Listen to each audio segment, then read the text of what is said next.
mira como ronea delante del novio pa' que la vea. Pero que mira como ronea delante del novio pa' que la vea.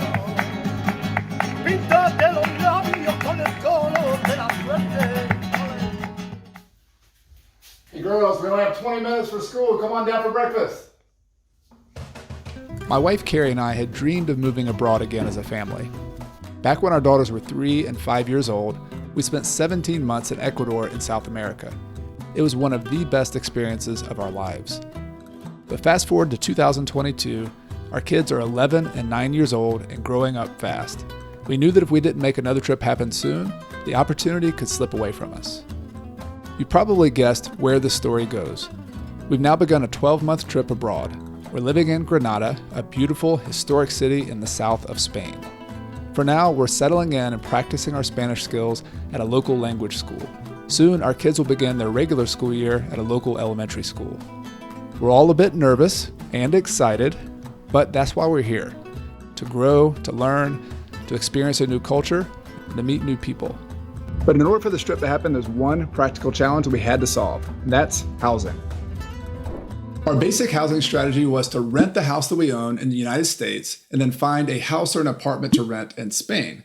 Our hope was that we could cover 100% of our housing costs in Spain using the rent from back in the United States. That was our plan to live for free. I don't know if anyone's named this technique yet, but let's just call it international house hacking. We finally committed 100% to doing this trip back in December of 2021, which was about 7 months before we moved out and went to Spain. But we had 3 main projects to do before that could happen. Number 1, we had to get our house ready to rent. Number 2, we had to find good tenants to live in our house until we got back a year later. And number 3, we had to pack up and actually move out of the house. Getting the house ready to rent meant doing a little bit of painting and a lot of cleanup. We hired a painter friend to do the painting projects. Thank you, David. And then we spent months getting rid of stuff and then packing up anything that wouldn't go with us to Spain.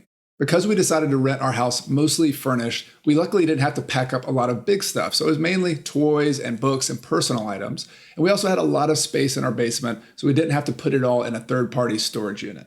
Then right before we moved out, we hired a cleaning company to clean the entire house from ceiling to floor. But before that happened, we actually had to find a tenant. And we did that in 3 main steps. First, we took a lot of pictures and videos after the house looked great. Second, we advertised our house for rent, primarily using a paid Zillow listing. Third, and perhaps most importantly, we priced our rental right. We didn't price it too high. And the reason you want to price it right is that if you do, you get a lot of competing interest from applicants who want to rent your property.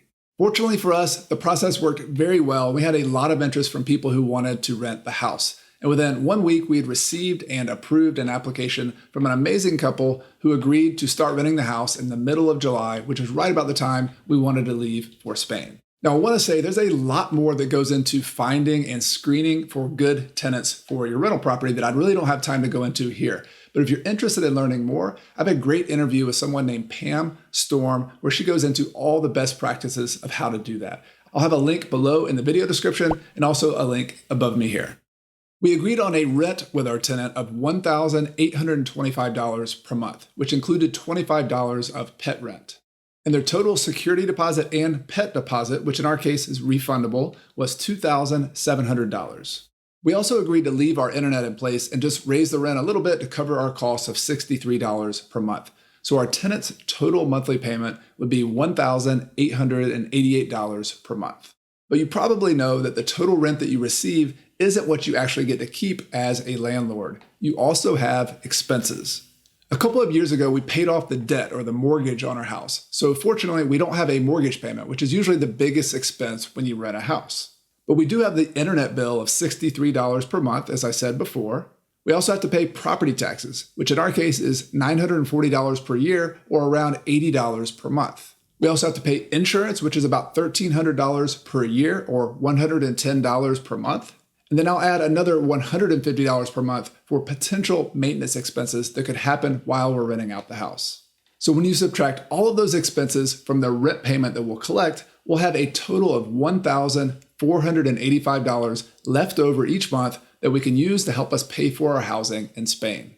So at the same time we were preparing our house in the US to rent, we were also virtually looking for a place to rent in Spain.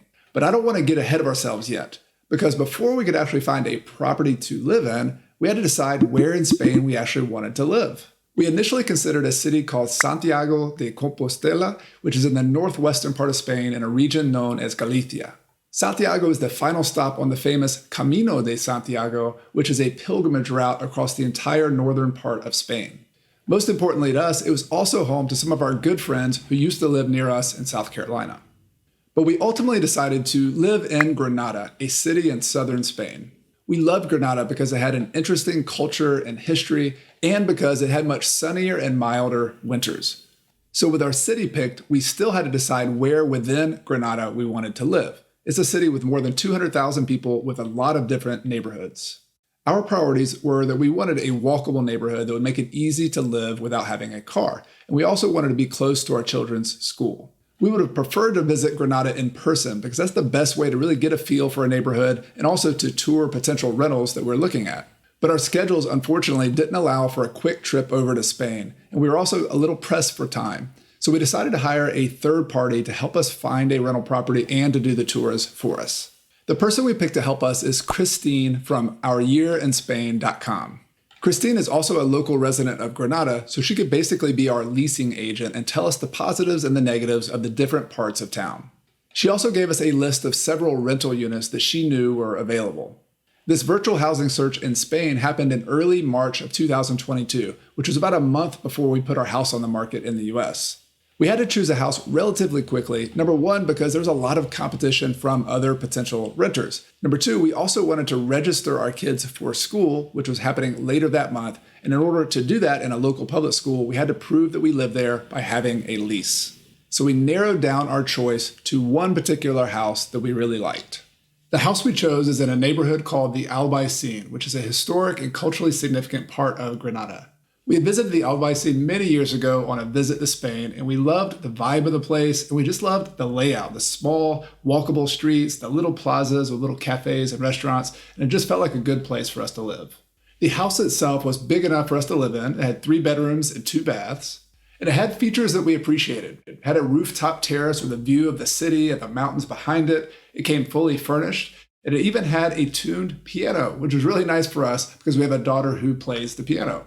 So we signed a lease as soon as we could, and we sent a deposit of 1,800 euros to the owner of the property overseas using an app called Wise. I'll admit, we were a little bit nervous sending money to someone we don't even know across the ocean on a house we've never even visited. But I guess it's just part of the adventure and something we had to take a risk on. So now back to the nitty-gritty details. Here are the numbers for what we agreed to in our lease in Spain. We agreed to 1,200 euros per month in the actual rent for the house. We also agreed to pay 50 euros per month for the internet connection, which the owner of the property was going to keep in their name. And we also agreed to pay the utilities for the house, which are electricity and water. And based on the conversations with the owners, that'll probably be about 200 euros per month on average. So when you total up all of our housing costs here in Spain, they come out to 1,450 euros per month. Lucky for us, that's just enough that our housing back in the United States and the rent we collect and after paying all of our expenses will cover 100% of our housing expenses here in Spain. If you remember from earlier, back in the United States, our rent after all of our expenses is about $1,485 per month. So that covers the 1,450 euros per month because the euro and the dollar are about equal right now, and we'll be living for free. I do want to say that our situation is a little unique because we've already paid off our home back in the United States. So I also want to share with you the scenario if we still had our mortgage and show you what the math would look like in that situation. Back when we had a mortgage, we paid around $700 per month in principal and interest. So with a mortgage, we would have covered a little over 50% of our Spanish housing expenses. The math on that is 1,450 euros in our Spanish housing expenses minus about $785 from our house in the United States. That's after paying expenses and also paying the mortgage payment.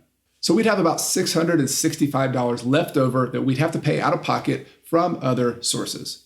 But having 50% or more of your housing expenses paid is still a good deal in our book. Getting our housing solved was a big relief. And now, fast forwarding into real time as I'm recording this, we've been in the house for about a month and a half, and so far things are going very well. When we first arrived back in late July of 2022, it was very hot. It was about over 100 degrees Fahrenheit or 41 degrees Celsius. So we all moved into this one bedroom you see behind me, the only room that had an air conditioner, and we all slept up here for about 2 or 3 weeks just to get adjusted. But things have cooled off a little bit, and both the home and the neighborhood have been fantastic. We've already been exploring around all the little streets, the cafes, the rest of the city. There's even trails and a lot of mountains and natural areas outside of town that we've been exploring, and we've loved it so far. We've also been finding our favorite stores and local places to buy groceries, and I even stumbled upon my first Spanish haircut not too long ago. So we're making ourselves at home here in Granada, and we have a lot more to look forward to the rest of the year, including our kids starting school today as I'm recording this, and a lot more activities that we plan to do. I plan to share a couple more videos about our time here in Spain, so be sure to hit the subscription and the notification button so you'll get updates in the future. And if you have any other questions about housing or anything else here in Spain, I would love to hear from you. Let me know in the comments below. You've been watching Coach Carson, which is all about helping you get out of the financial grind so you can do more of what matters. Hey, I'm messing my Spanish up. Hasta próxima vez.